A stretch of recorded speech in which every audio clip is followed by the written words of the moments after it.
አሁን ደስ አለ? ባደረከው ነገር ተደሰትክ? ለትንሽ ደቂቃ ደስታ ሰጥተህ እኔን ለዘላለም አረከስከኝ። የኔ ናታን እንድከዳው አደረግከኝ።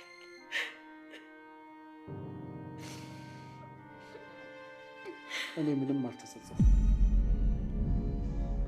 አንቺን ጸጽቶሽ የባልሽን አይን ማየት ከብዶሽ ሊሆን ይችላል፣ ግን እኔን አግቢኝ። እንደ ልዕልት አኖርሻለሁ። በደንብ ነው የምንከባከብሽ። ብሞት እንኳን እንደዛ አላደርገውም። ልጄን ካንተ ቀምቼ ለባሌ ሰጥቼ እኔ ራሴ ሞታለሁ እንጂ ከእንዳንተ አይነቱ አሳማ ሀገር በፍጹም አልሆንም። በፍጹም። ታያ፣ እኔ እኮ ጠባቂሽና አፍቃሪሽ ነኝ። በዛ ላይ ልጅሽን ያተረፍኩልሽ እንጂ ጠላትሽ አይደለሁ። ዝም በል ቆሻሻ። አሁን ልጄን አሳየኝ፣ ወደ ልጄ ውሰደኝ። ነገ በጠዋት አሳይሻለሁ። ለዛሬ ከኔ ጋር የምታደርገው ቆሻሻ ነሽ። እንኳን አብሬ ላድር ይቅርና እስከ ዘላለሙ ከዚህ በኋላ ላይ አልፈልግም በፍጹም።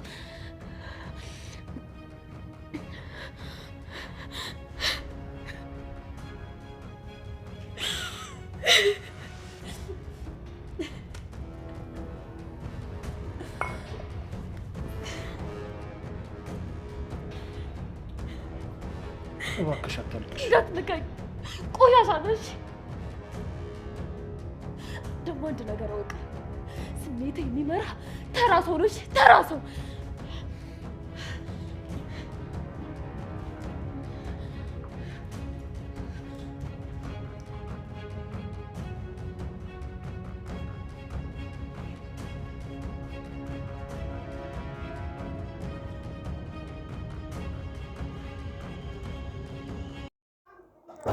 ሐረግ ድራማ ክፍል 157 በጣም አምሮበታል። በጣም ሞቅ ደመቅ ብሏል ትላላችሁ። ሐረግ ድራማ ኧረ በጣም እንዲህ ወይ ጉድ! እናንተ ቃላብ እፉዬን ወስዶ ደፈራት። እኔ አላምንም። በእውነት ነው የምላችሁ፣ እኔ አላምንም። እውነት ቃላብ እፉዬን ወስዶ ደፈራት። እሷስ እንዴት ሄደች? ማለትም በዛች ቅጽበት እኔ የገረመኝ ነገር በዛች ቅጽበት ናታን ውጭ ደርሶ እስከሚመጣ ድረስ በዛች ሰዓት ለብሳ ዘንጣ ቀይራ ጫማ አድርጋ ሂዳ ከቃላብ ቤት ተደፍራ ማየት እኔ ምንም ነገር ያልተዋጠልኝ ነገር። ምክንያቱም ናታን ከውጭ ሲመለስ ይፉን የለችም፣ ግን ቤት ነበረች። መድኃኒት ራሴን አሞኛል ምናምን ብላ የሆነ አመካኝታ እሱን እንትን ለማለት ነበረ፣ ቤት ነበረች እና በዛች ቅጽበት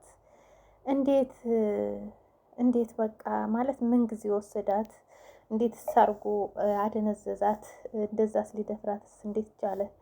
በቃ አላቅም። ለልጇ ስትል የከፈለችው መስዋዕት ሊሆን ይችላል፣ ግን እኔ ምንም አልተዋጠልኝም። ታውቃላችሁ፣ ምንም ያልተዋጠልኝ ነገር ነውና እንዴት እንደዛ ሊያደርግ ቻለ? እንግዲህ ሐረግ ድራማ እውነት ተፋፍሟል። ሉሊት እና የናታንን እንትን ማነው ቃላብን የምታፈቅረው ልጅ ያኔት የምትባል የሆነች አውሬ አልወዳትም እኔ። እሷ ሆነው የልጁን የኤፍራታ ልጅ የምትጠብቀውን ሴትዮ ለመግደል የሆነ መድኃኒት አድርገው ምግብ ሰጥተዋት ነበረ። ግን ያም ምግብም ሴትዮዋ ተቀብላ በልተው ምንም እኔ እንጃ ትብለው አትብለው አላየሁም። እዚህ ጋር ምን እንደሆነም እንትን አላለችም፣ ምንም አላለችም። ምክንያቱም አልሞተችም። ሞታ ሊሆን ይችላል። ሴትዮዋ ከሞተች ልጁ ቦታውን ሊቀይሩት ይችላሉ ምናምን ነው እያሰበች የነበረችው ሉሊት። ግን እሱ አይደለም እውነታው። ሉሊት መጀመሪያ አብጃለሁ ብላ በዚህን ደረጃ ናታንንና ኤፍራታን ለመበቀል መነሳቷ ምንድን ነው? የገኒ ልጅስ ዳግም በዚህን ደረጃ ከሷ ጋር ሆኖ የሚሰራው ምንድን ነው? ከሷ ጋር ሆኖ ምን እያደረገ ነው? በምን ታስፈራርታው ነው ካላችሁ፣ ዳግምን ያስፈራራችበት ምክንያቱ ምንድን ነው? ባለፈው ፂን መርዟት ነበረ፣ ለመግደል ሙከራ አድርጎባት ነበረ። ግን አልሞተችም፣ ድናለች። ግን እሱ እንደመረዛት ማንም ሰው አያውቅም ነበረ። ከዛ ማንም ሰው አያውቅም ነበረ። እሷ ግን ታውቃለች። ታውቃላችሁ፣ ሉሊት ታውቃለች እሱ እንደመረዛት ምናምን። እንዴት እንዳወቀች አላውቅም። በሱ ነው እያስፈራራችሁ ያለችውና የፈለገችውን ነገር እንዲያደርግላት የፈለገችውን ነገር እንዲያመጣላት እየጠየቀችው ያለችው በሱ ነው እንትን እያለችው ያለችውና አሁንም እያስፈራራችሁ ነው። ያለችው ገንዘብ ካላመጣህ ምናምን ብላ እና በዛን ደረጃ ልታስፈራራበት የቻለችው መንገድ እኔ ገርሞኛልና እሱም እንደዚህ እናቱንም ሁሉንም ሰው በዚህን ደረጃ እንትን እያለ ሊያደርግበት እያደረገ ያለው ነገር በጣም እኔ ገርሞኛል።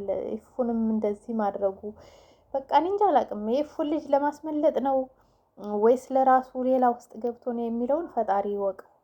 እና ስለ ሐረግ ድራማ አንዳንድ ነገር እኔ ስገርብላችሁ ናታን ጥርጣሬው እንዳለ ነው። ኢፉን እየጠረጠራት ነው። ኢፉ ሌላ ወንድ ጋር እንደምትሄድ በሱ ላይ ችት እንዳደረገችበት እያሰበ ነው።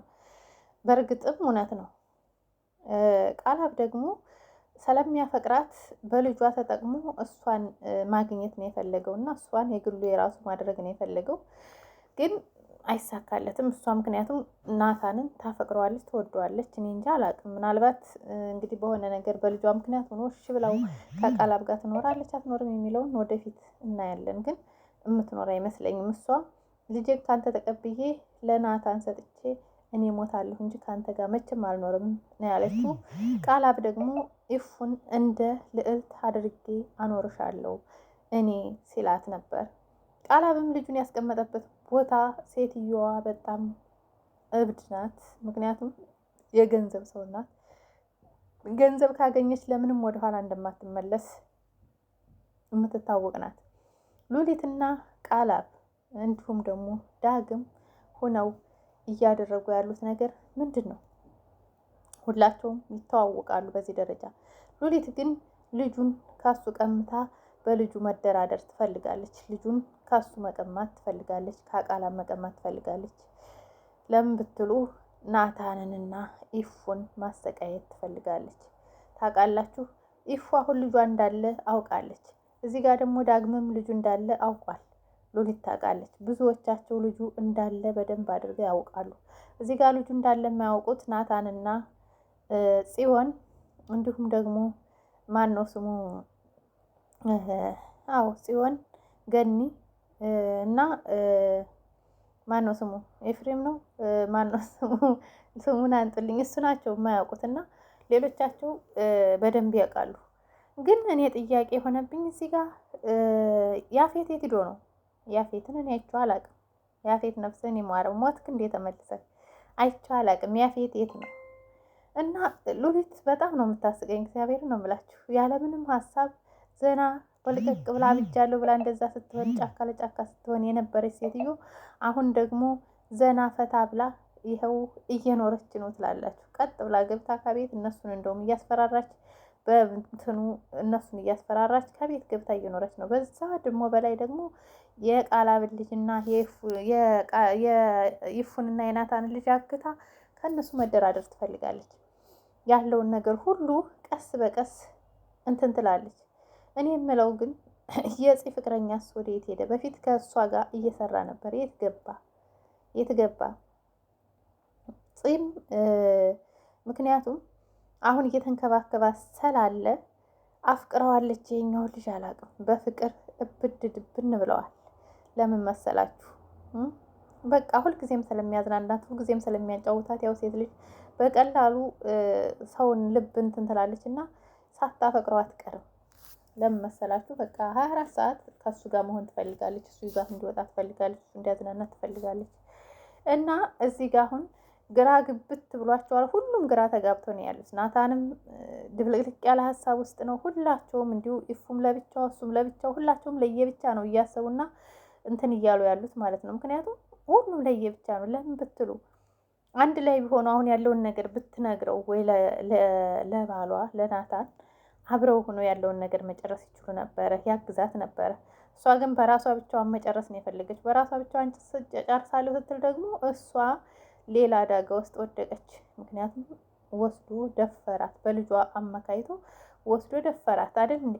ደፈራት። ቢደፍራትም ግን ደግሞ እንዳልተደፈረች ነው ሆና የመጣች። መድኃኒት ገዝቶ ሲመጣ አጣት ፍለጋ መከራውን እያየ በኋላ ላይ ግን እሷ ተደብቃ መታ ቤት ተቀምጣ ነው የኔ ናታን እያለች ስትጠራ የነበረች ምንም እንዳላደረገች ማለት ነው። ከዛ የት ሄደሽ ነው ሲላት ቻርጀር ልገዛ እዚህ አካባቢ ቻርጀር እምቢ ብሎኝ እዚህ አካባቢ ቻርጀር አልነበረም ቻርጀር ልገዛ ሂጅ ነው ትለዋለች።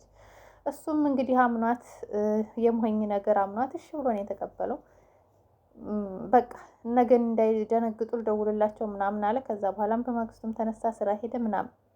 ዳግም ደግሞ ምንድን ነው ያደረገው? ቀጥ ብሎ ወደ እህቱ ቤት ነው የሄደው። እዛ ጋር እናቱንም ፂንም ሁሉንም ጋር እየተገላመጠ ግን ከሉሊት ጋር ብቻ ነው በሰላም እየተነጋገረ የነበረው ማለት ነው። ከዛ ግን ከእነሱ ጋር ወጥቶ ወደ ይፉ ነበር የሄደው። ይፉን ሲያገኛት እዛ ሰላም አላት። የሆነ ፈገግ ብሎ እንዴት መጣህ? እንዴት ወደዚህ ልመጣ ቻልክ? ምናምን በማለት እሷም ተቀበለችው። ከዛ በኋላ ሻይ ላምጣልህ፣ እንደው ምንም አልፈልግም አንቺ ቁጭ ብለሽ አጫውች ሲላት፣ እሷም አይ ሻይ ማምጣት አለብኝ ላምጣልህ፣ መጠጣት አለብህ፣ ትንሽ አልቆይም ወዲያው ነው የምመጣው ብላ ሄዳ ሻይ ልታመጣ ስትሄድ ያለውን ገንዘብ ቶሎ ብሎ የሚቀመጥበትን ስላወቀ ነው ሰብሮ ይሆን ምን ብሎ ይሆን አላቅም፣ እንዴት አድርጎ እንደወሰደው ብሩን ይዞ ነው የሮጠው። ብሩን ይዞ ከወጣ በኋላ ዳግም ግን ለሆነ ሰው ደውሎ ብሩን አግኝቻለሁ መሄድ እንችላለን፣ እኔ እናንተ አብረን መሄድ እንችላለን ያለው ለዛ ሰው ደውሎ ማለት ነው። ግን ያ ሰው ማን እንደሆነ አልገባኝምም አላወቅኩትም። ከዛም እሱም እንደዛ ብሩን ሰርቆ ከሄደ በኋላ ናታን መጣ። ናታን ሲመጣ መውጣት እፈልጋለሁ እኔ ናታን ምናምን ስትለው እሺ ብሎ ትንሽ ጠብቄ ብሎ ብር ለመያዝ ይመስለኛል ወደዛ ሲያቀና ከዛ ነው ተከፍቶ ነው ያገኘው። ብሩ የለም። ተመልሶ ኢፉን ሲጠይቃት እኔ አልወሰድኩም፣ በወስድ ሳልጠይቅህም አልወስድም ትለዋለች። ከዛ ማን የመጣው እዚህ ቤት ሲላት ማንም አልመጣም ብላ ነበር። መጨረሻ ላይ ማንም አልመጣም ብሎ እንትን ሲላት ዳግም ነበር የመጣው ስትለው ከዛ ምን አስታወሰ ገኒ ከዚህ በፊት ልጁ እየረበሻት እንደሆነ እየጠጣ እየሰከረ እንደሆነ ገንዘብ ከየት እንደሚያመጣ ምናምን እሱን ነግሯት ነበረ እና እሱን ነገር ነው ያስታወሰው። ስለዚህ ዳግም ነው የወሰደው ማለት ነው በማለት እሷም ደግሞ እንዴት ወንድሜ እንደዚህ ትለዋለህ ብላ ተናደደች። ግን ከምንም በላይ ገብቷቸዋል። ለአንዳንዴ የቤተሰባቸው የሚገባ ነገር ከባድ ነው። ቤተሰቧን አሳልፋ ላለመስጠት እንዴት እንደዚህ ትለዋለህ ብላ እየተከራከረች ነበረ። ቃላብም እንግዲህ ከማነው ስሟ ከጓደኛ ማለት የአፍቃሪውን ጠርቶ እሷን እህቱ የለችም፣ እህቱ ጠፍታለች፣ እህቱን ለመጠየቅ ጠርቷት ነበር። ግን እኔ ስልኳን ቢቀበላት እና ስልኳን ከፍቶ ቢያይኖሮ ብዙ እንግዱን ያውቅ ነበረ። ከእነሱ ጋር እየሰራችም እንደሆነ ያውቅ ነበረ። ምክንያቱም አሁን እሱ ከሉሊት ጋር አንድ ሆኖ እየሰራ ነው። ከሉሊት ጋር ተስማምቶ ነው እየሰራ ያለው። ይሄ ቃላብ የሚባለው ያን ቤተሰብ ለመበታተን ማለት ነው። እሷን ብቻ መጠበቅ ነው የፈለገው። ማንን? ኢፉን። እሷንም ስለሚወዳት ስለሚያፈቅራት ማለት ነው። ሌሎቹ ግን የፈለገውን ነገር ቢሆኑ ስቲል እንኳን ከዚህ በፊት የነበረችው ትዝታ ታውቃላችሁ፣ አሽሽ የምታዘዋውር ሴት ነበረች። እሷ እንኳ ከወጣች ሁሉንም ትጨርሳችኋለች። ግን እኔ ኢፉን እጠብቃታለሁ ሲል ነበር ከዚህ በፊትም። አሁን ግን እህቱ ያለችበትን አያውቅም። እሱም በፍቅር ድብን ብሎ እየጠጣ እየሰከረ እየተጃጃለ ነው የሚገኙ። እህቱ ያለችበት አይታወቅም። ማን ያሳገታት እህቱን ቢባል እንጃ፣ አላየንም፣ አልሰማንም። ምናልባት ሉሊት ትሆናለች፣ ምናልባትም አላቅም። እነ ናታንም እያስፈለጓት ነበር። ናታንም ሊሆን ይችላል የያዛት፣ አላቅም ማን እንደያዛት ናታን። ምክንያቱም እያጠያየቀ ነበረ እሷን ለማግኘት። ብቻ ሳልቀደም ልቅደም መሰለኝ፣ አላቅም። እሱም ሚስቱን እኔም ካቀማኝ እኔም እህቱን በማለት ይመስለኛል ናታንም የሚያስብ ያለው፣ አላቅም። ግን ድራማው በጣም አሪፍ ነው፣ ቀጥሉበት። ልጁ ግን እውነትም ልጁ የነናታን ልጅ ካለ ልጁን አሳልፋችሁ ብትሰጧቸው፣ ልጃቸውን ቢያገኙ፣ ልጃቸውን ካገኙ በኋላ የራሳቸውን እርምጃ ቢወስዱ እነሱ ደስ ይለናል ነው ምለው። እኔ እውነቴን ነው ምላችሁ እና እኔ ራሱ በጉጉት እየጠበቅኩ ነው። ምናልባትም አላቅም፣ እኔ የሆነ ነገር እንዳይፈጠር ፈራለሁ። ምክንያቱም ያቺ ሴትዮዋ የገንዘብ ሰው ናት። ገንዘብ ካሰጧት ልጁን አሳልፋ የማሰጥበት ምንም ምክንያት የለም። ባለፈውም ገንዘቡን ይዛላት ስላልሄደች ነው። አሁን ግን እሷን ገለው ልጁን መውሰድም ይፈልጋሉ እነዚህ እነ ሉሊትና ይቺ ማነው ስሟ የምትባለው እና ልጁን ወስደው መደራደሪያ ገንዘብ ማግኘት። መጀመሪያም ገንዘብ ክን እንጂ አንተ ነው ልጅ አይደለም እያለችው ነበረ እሱንም እና እንደዛ ነው እላችኋለሁ። የዛሬው ድራማ እንግዲህ ክፍል 157 በዚህ ተጠናቋል።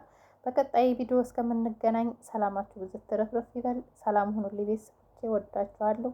ባይ ላይክ